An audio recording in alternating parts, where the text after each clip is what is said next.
Here is my review of the NUX B-2 Plus. I used them on a school concert, and here's my opinion of them. They have a good build. They feel nice and solid. The buttons feel nice and tactile. Don't feel cheap. It has 4 separate channels with a light for each channel. It's a little hard to see in the dark when I was playing, so maybe it'd be easier if you had like 1 light on for the first channel and 2 lights on for the second and 3 for the third and so on. So it'd be easier to see from a glance what channel you are on.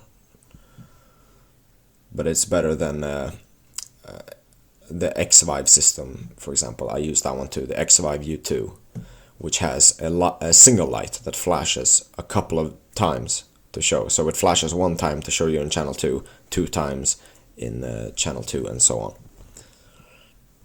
But I feel like it could be improved with having just the number of lights corresponding to the channel you're on. It has a pretty good reach, so you can get into recessed input jacks like the one that I have on my guitar. It's pretty recessed, so you can use it without needing an extension, but it does jut out quite a bit, so it's pretty easy to whack if you're not careful. So you could probably solve that with an extension or something like that. During the concert, there were a bunch of wireless mics being used and cell phones in the audience, and it worked fine, no dropout. I used the X-Vive system as well in the same scenario, and it started to have interference once there were a bunch of cell phones mixed in, which makes it basically unusable. It has a 7-hour battery life, which is plenty, really, for any show. But it has one fatal flaw that makes me just unable to recommend this to anybody. And that is that the transmitter turns off after 10 minutes, and then the receiver turns off 10 minutes after the transmitter turns off. So that means that in your live show, you have to worry about keeping your transmitter on. So it would be like if your amp started turning off by itself. You know, there's probably a reason why amp manufacturers don't do that they don't have an auto turn off on your amp.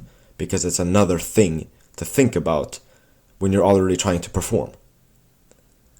So instead of catering to people that want to use this in concert, they make it only good for bedroom players that play their guitar for a minute and then throw it on the bed for the rest of the day. Then it will turn off after 10 minutes and not drain the battery. But like most long concerts are like 3 hours long. And you have 7 hours in this battery, which means that even if you don't turn it off, you're good. You can take breaks, you can take long breaks, and it won't turn off. You'll turn your volume, it'll be right there. You don't have to worry about that. But I don't know just why they thought the auto turn off was a good idea. If you're at home and you discharge the battery, that's fine. You just charge it and then grab a cable instead. But if you're on stage and you forgot to turn it on, and you're about to start playing, well, there you are. Shit out of luck, basically. It's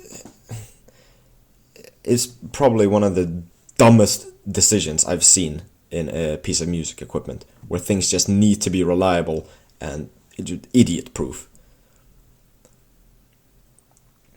One more thing on the actual transmitters is that it says RX and TX being the receiver and transmitter respectively.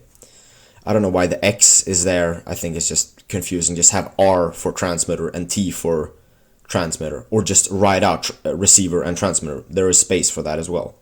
I don't know why the X is just confusing. Yeah, it just confuses you basically.